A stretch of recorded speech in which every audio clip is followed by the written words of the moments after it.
قولوا لي بامانه واش كديروها بكل روح رياضيه، قولوا لي كنديروها ولا ما كنديروهاش. السلام عليكم ورحمة الله تعالى وبركاته. بسم الله والصلاة والسلام على رسول الله. أهلا وسهلا بالناس زوينين. بعد أول حاجة ما عرفتش واش الريح غادي يبرزكم ولا، المهم غير سمحوا لي نايض الريح البنات عندنا اليوم. ما عرفتش واش حتى نتوما عندكم في مدينتكم الريح ولا لا. المهم كنتمنى فيديو اليوم يلقاكم ان شاء الله وانتم في اتم الصحه وفي السعاده دائما يا رب. هادشي اللي دائما كنتمناه لكم من قلبي الخالص، انكم تكونوا مزيانين وما ناقصكم حتى خير يا ربي. اليوم ان شاء الله غادي نعطيكم مجموعه ديال التدابير، وبما انني واقفه واحد الحامض غادي ناخذ واحد الحامضه وحاجتي بها، غادي تعرفوا علاش بغيتها في الفيديو ان شاء الله. ها هو ما شاء الله تبارك الرحمن بيو، ما فيه لا دواء لا حتى شي حاجه، الحمد لله والشكر لله.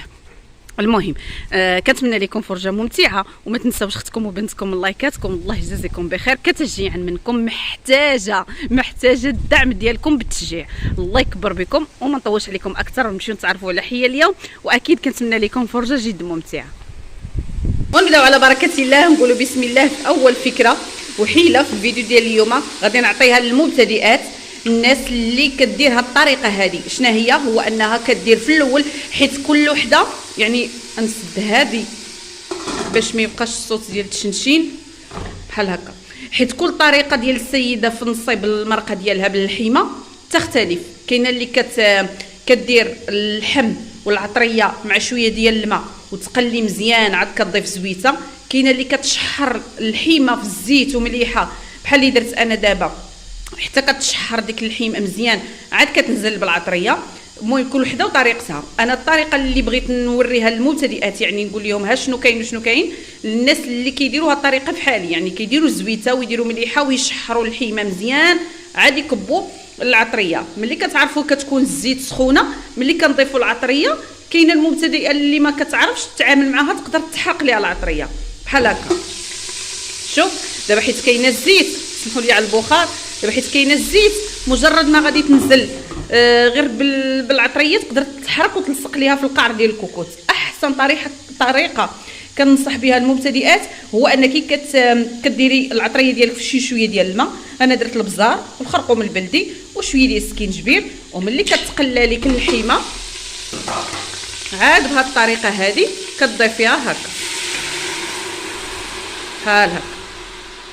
البخار ما غادي تشوفوا حتى حاجه، صافي. عاد كتكملي تخليه عاوتاني يتقلى واحد شي شويه هكا مزيان حتى كيشرب لك شي.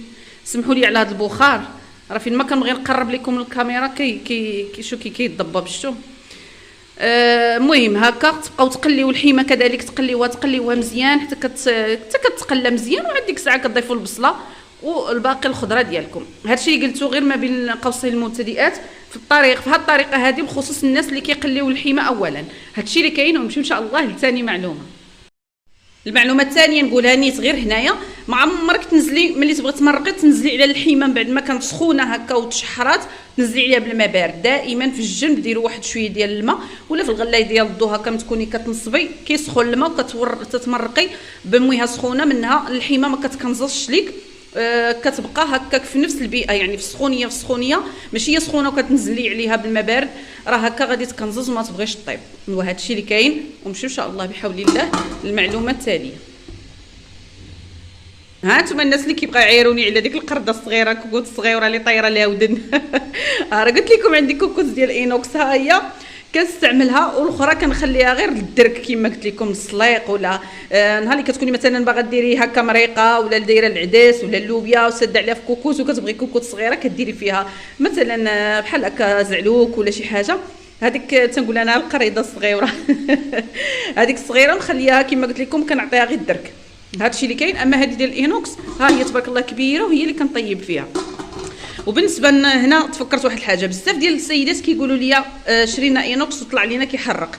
اينوكس البنات فيه وفيه، راه كاين اللي ما كتعرفش ليه، راه تقدر تقول يعني بحال نقدروا نقولوا هو فيه لي كاليتي، يعني من مزيان ماشي مزيان. المهم هو عموما باش ما يبقاش يحرق لك الاينوكس ديالك، سواء كوكوت سواء برما سواء اي حاجه، ديما النار كتكون ناقصه، نتوما ما تكونش النار مجهده، طيبي فيه على خاطرك، النار تكون حاميه، راه ما عمرو غادي يلصق.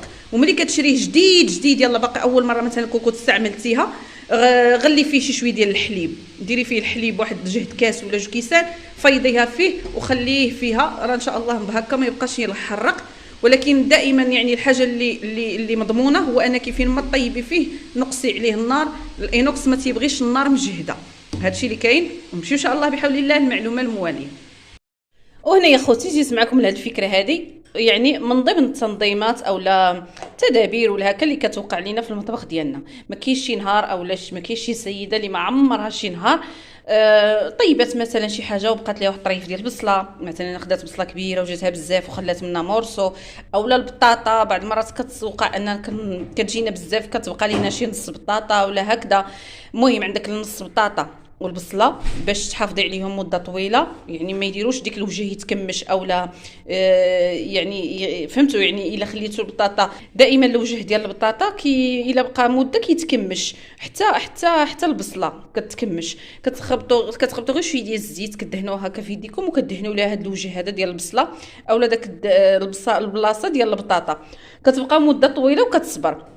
النصيحه الثانيه وهي كتعرفوا حنايا يعني قولوا لي بامانه واش كديروها بكل روح رياضيه، قولوا لي كنديروها ولا ما كنديروهاش. ملي كتشيط لينا شي طرف البطاطا ولا شي نص حامضه ولا شي طرف البصله، اكثريه السيدات كيحطوه في باب ديال الثلاجه ياك، في ديك البلاصه فين كديروا البيض ولا المهم دوك لي زيطاجر اللي كيكونوا صغيورين، دائما الا حليتي تلقاي نص حامضه تلقاي هكذا. انا يعني كنصيحه مني ما تبقاوش ديروها بحال هكذا، تقبطوا واحد البواطه اللي كتكون كتسد ياك، خليوها خاصه خصيصا لهاد القضيه هذه. انا دابا حاطاها في داك البلاصه اللي فين كيكون البيض، محيده هذوك ديال البيض وحاطه هذه، ودائما ملي كتشط لي شي حاجه كنديرها فيها وكنسد بعد ما كندهنها كنسد بحال هكا. حتى مثلا كنبغي على غدا نصب شي حاجه راه كناخذ منها انها كتبقى محافظه عليها ومزيانه، منها انها حتى لا شكلا ولا مضمونا، يعني حتى شكلا ما كتبقاش هكا تحلي باب الثلاجه كتبقى تبان لك ملوحه فيه نص بصله ولا نص بطاطا ولا فهمتوا، يعني كيكونوا في بواطه بحال هكا. وقضيه اخرى هو انه ما كيديرش الريحه في الثلاجه. كتعرفوا البصله راه غير كتحلي باب الثلاجه كتشمي ريحه البصله، وهذا راه بهذا الشيء باش كتربى لكم الريحه الخايبه في الثلاجه، ومن بعد كتبقاو تقولوا راه ثلاجتي فيها ريحه خايبه شنو ندير. فهمتوا؟ يعني انا عطيتكم دابا 2 تدابير، دهنوهم بالزيت وفي نفس القضيه ديروهم في واحد البواطه هكا وسدوا عليهم حتى كنكونوا كنحتاجوهم وكنرجعوا ليهم. هادشي اللي كاين انا زوينين، ونمشيو ان شاء الله بحول الله للمعلومه المواليه. وهنا يا خوتي جيت معكم الحامضه اللي قلعت قبيله في بدايه الفيديو من الشجره ياك، شوفوا تبارك الله ما شاء الله كيشبعان ما شاء الله. الفكره شنو بغيتها حاشي غير في هذا النص هذا. شنو غادي نديروا به؟ الا عندكم اي حاجه مصديه اي حاجه، وغالبا كيكونوا عندنا بعض المرات سويرتات اللي تيكونوا طايلين يعني قدام وتيكونوا بداو كيصديو بحال هكا، اولا شي باب عندكم عاصي في السوارت كتدخلوه حيت فيه الصدى ما كيدورش بسهوله. المهم باش تزولوا داك الصدى من السوارت ديالكم اولا شي فيس ديال شي حاجه اولا المهم، يعني بغض النظر على شنو هو الحاجه، ولكن الفكره هو انه كيزول الصدى. كتاخذيه كتغطسيه بحال هكا غطسيه في الحامض ديالك وخليه. يا ريت كنت ديري واحد شي شويه الملحه، حيت دائما شوفوا الملحه مع الحامض كتزول الصدى. اي حاجه عندك فيها الصدى خدي هاد نص حامضه بحال هكا وغطسي ليها الوجه ديالها في الملحه ياك، حتى كتلصق هكا في الملحه، وسيري البلاصه اللي عندك فيها الصدى وحكي، غطسي في الملحه وحكي. حتى النحاس البنات، الناس اللي عندهم ديكوراس ديال النحاس اولا بروقه النحاس ولا عليكم بالحامض والملحه، غطسي الملحه وحكي ويرجع النحاس هكا كيلمع كيشعل شعيل وتفكروني. صافي الناس زوينين، كنتمنى ان فكره الافكار كلها اليوم تعجبكم وترهقكم، واذا عجبتكم ما تبخلوش عليا بلايكاتكم. بغيت نخرج نختم لكم برا ولكن الريحه البنات غادي يبان الريح في التصوير، لهذا سمحوا لي. وكتمنى ان الفيديو ديال اليوم يعجبكم، ولا عجبكم ما تبخلوش عليا بلايكاتكم. الله يجزيكم بخير، كنتمنى لكم دوام الصحه. كنضرب لكم موعد فيديو مقبل، والى ذلك الحين استودعكم الله الذي لا تضيع ودائعه. دمتم في امان الله، والسلام عليكم ورحمه الله تعالى وبركاته.